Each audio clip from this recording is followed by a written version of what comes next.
Hello and welcome to the Saint of the Day. Today is March 6th, and today's saint is Saint Colette.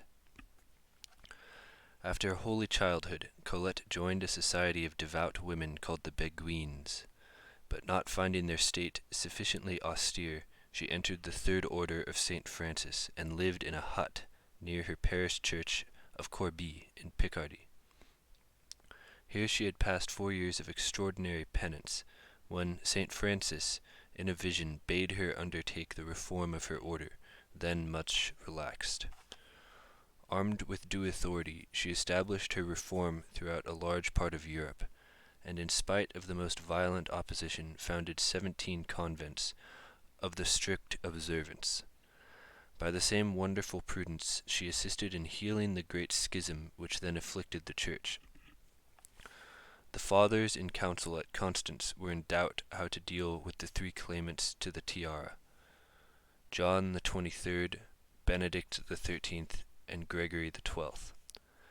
At this crisis Colette, together with Saint Vincent Ferrer, wrote to the fathers to depose Benedict the 13th, who alone refused his consent to a new election.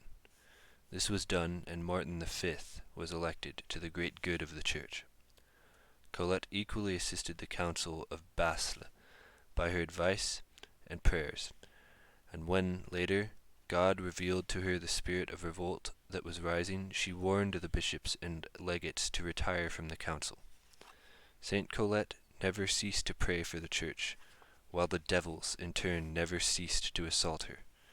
They swarmed round her as hideous insects, buzzing and stinging her tender skin. They brought into her cell the decaying corpses of public criminals, and assuming themselves monstrous forms, struck her savage blows. Or they would appear in the most seductive guise, and tempt her by many deceits to sin. Saint Colette once complained to our Lord that the demons prevented her from praying. "Cease then," said the devil to her, "your prayers to the great Master of the Church, and we will cease to torment you, for you torment us more by your prayers than we do you." Yet the Virgin of Christ triumphed alike over their threats and allurements, and said she would count that day the unhappiest of her life in which she suffered nothing for her God. She died March 6th, 1447 A.D., in a transport of intercession for sinners and the Church.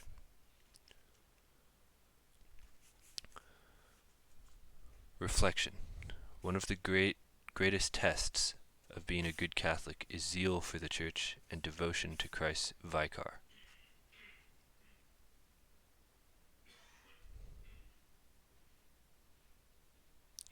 Thank you for watching the Saint of the Day. Tune in tomorrow for the next one.